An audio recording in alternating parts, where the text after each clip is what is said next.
guys, what's up? Welcome to this week's episode of Embodied Divinity. How are you doing as we sink in to that fall weather? Our bodies are preparing for the shedding of leaves, the shedding of different aspects of ourselves, the preparing to nurture our beautiful bodies, minds, and spirits to prepare for the winter. One of my favorite times of year because it's a deep call for alignment, a deep call for clarity of what is and is no longer serving you.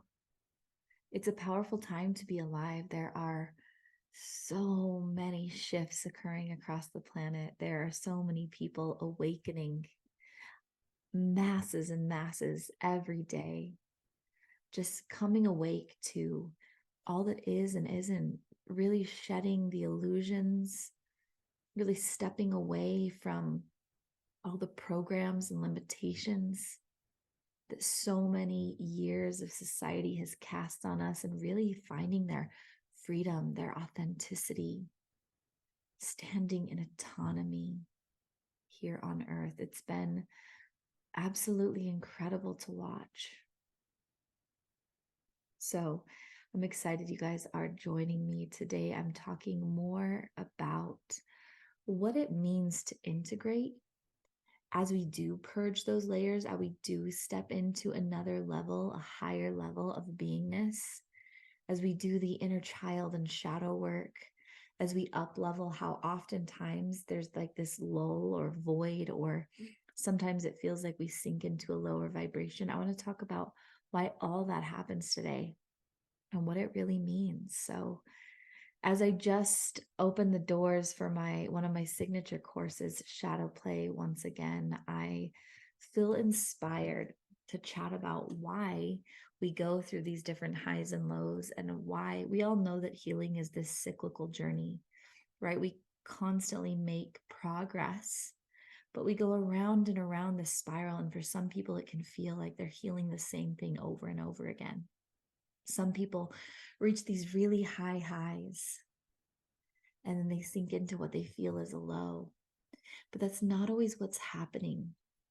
What I have found on my own journey, and seeing thousands of clients go through this, is that we reach what we think are these peaks, where we reach these higher levels of consciousness, these higher states of being, these places where we can feel spirit.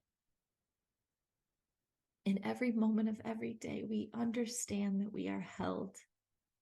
We understand that we are carried through it all, and we feel this, we live this, we exude this, we have this deep faith. And then there are moments where it feels like we can't connect, where it feels like we've forgotten. But really what's happening is you're in these high vibrational states, you've up leveled, you've shifted timelines. And then because we are here having a human experience, because as each and every one of us integrates and up levels, we change the collective consciousness, which is what we're here to do.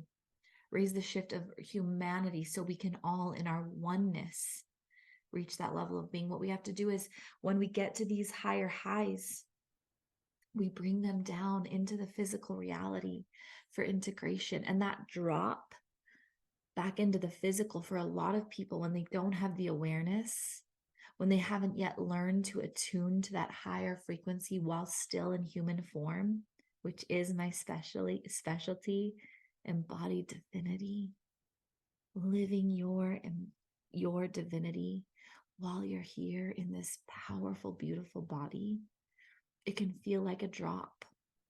But it's not. What you're doing is you're healing not only your own physical timeline, but also humanity and the collective, because you're bringing down that frequency and you're allowing it to integrate here into the physical realm, and it ripples.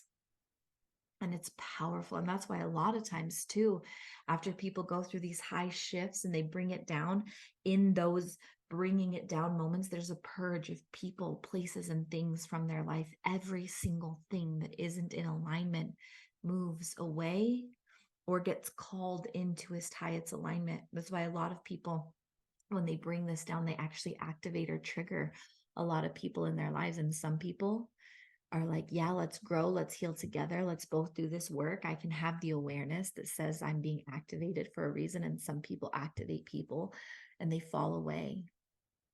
And it's all perfect and it's all okay.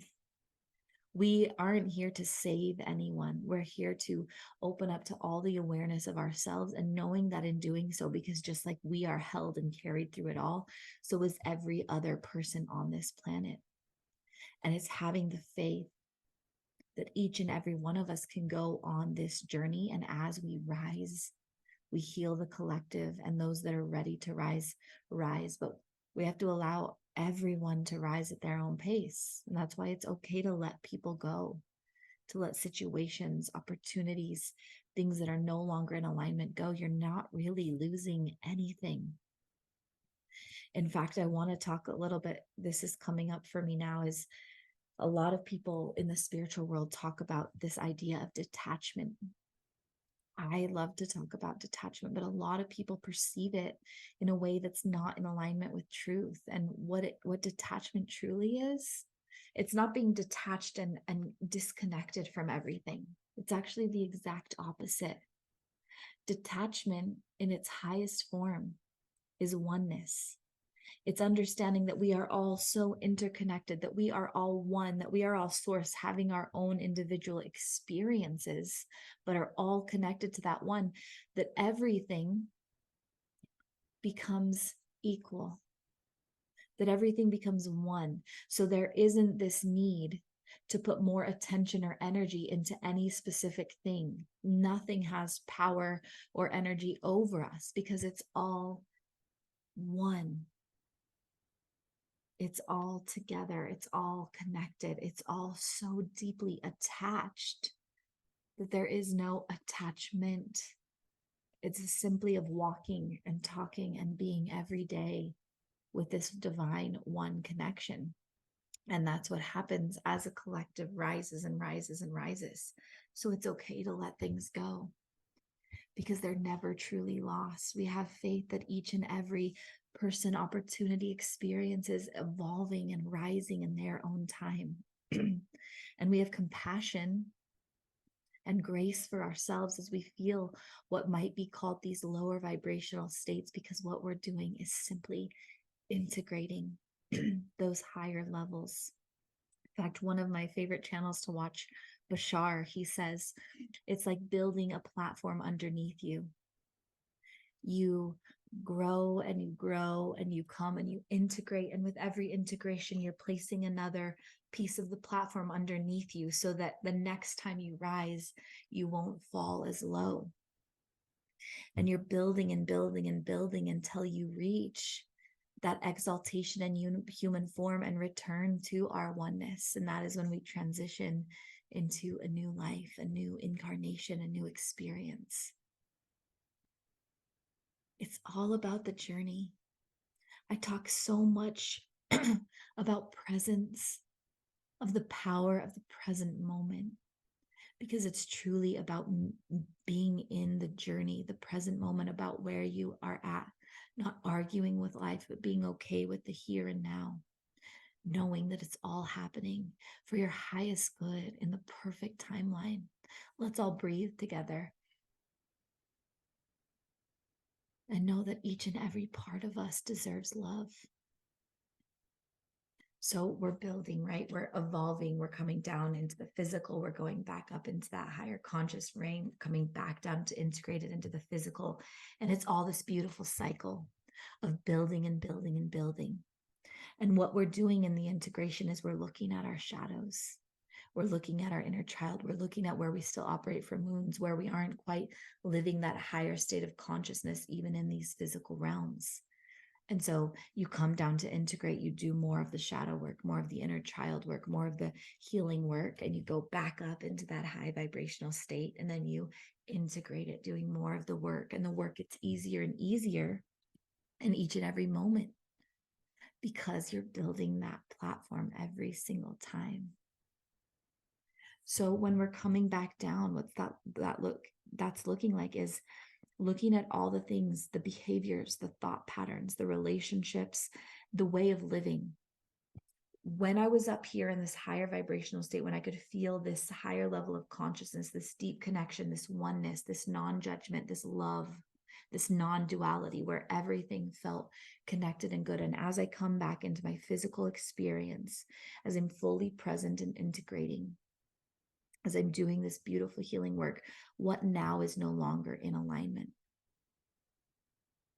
And I know it seems exhausting, but it doesn't have to be. I ask myself every single day, a long period of my life. My grandfather actually called me fickle. That was my nickname, because I was always changing, always evolving, and I still am, because I have the courage to every day ask, is this still in alignment with me? And if the answer is no, I have the courage to break away, to let it go. And for a lot of people, that's very scary, because they feel like they are attached to who they used to be yesterday, 10 years ago. They're attached to other people's perception of who they should be or have been. You hear a lot of people as you're on this healing journey say things like, oh, you've changed, or you're always changing, or they feel like they always have to be, have their messages congruent. But that's not the case with the healing journey. We have to be brave enough to believe and know nothing, to every day ask what's here to learn, what's here to evolve, what's no longer serving me. Your shadow aspects, and I'm talking a lot about the shadow today because, number one, I love my shadow play program that I release every fall. It's a really powerful program to look at your shadows, to integrate your shadows, to bring them into the light, to go to that next level of consciousness, no matter where you're at on your healing journey. But when we're down, integrating in what might feel like this lower vibrational state, which it's not, it's all perfect. We're looking, the shadow at the beginning can look like all the ways you self-sabotage, all the ways you speak that aren't in alignment, all the ways you maybe get angry at your partner or your kid, or act on that anger, or whatever it might be. When you grow into more of your evolution, sometimes the shadow can simply look like, in what ways is my language not in alignment with the truth I feel in my heart? What words need to go? Can I stop shoulding on myself, having to on myself, needing to on myself, and simply allowing myself to be in each moment? Sometimes our shadow can be the perfectionism that we've shoved down and pushed away. Sometimes the shadow can be the messiness. Sometimes the shadow can be anything that's not in alignment with that higher state of consciousness, wherever you're at on your journey. And that shadow is almost always born from an unhealed inner child, or an inner child who hasn't quite learned to embrace their sovereignty, their goodness, their purity. And so they come out in these shadow forms, because they don't feel worthy of living in their highest, most loving timeline. And it's a process. It's a never-ending process, but it gets easier and easier as we build upon the journey, as we learn to love, embrace, and hold ourselves in these higher vibrational states, no matter what we're experiencing in our human circumstances. It's about being gentle, honoring every single moment. And in the moment, if you're feeling low, if you're acting from a shadow, whatever it might be, instead of going into judgment or shame, which are very low vibrational energies, going into compassion and grace and understanding. This healing work is more than anything about acceptance for where you are right now, and holding on to the truth that you are perfect and worthy and good. So let's take a deep breath. I know as we speak about these things, hearts can stretch wide open as you come into the knowing that you've done nothing wrong, that you are innately good, and that where you're at is perfect. It can be such a huge relief to really let those words penetrate your being and breathe them into you. So just take a moment here with me, sink into your goodness, the worthiness that is always present, the enoughness, the love. Let yourself feel the source within and all around you, knowing you are held, knowing you are loved, knowing you are cherished, and allowing yourself to really see yourself in that light. That even when you're having a hard human experience, you're still an infinite cosmic being. It is that reminder that will keep you in your highest. It's not about doing anything or being a certain way. It's simply about being with what is here now. It's my honor to be able to come here and remind you of that. And I will do it over and over and over again until you are in full remembrance of all that you are. I love you. I see you. I'm standing here with you.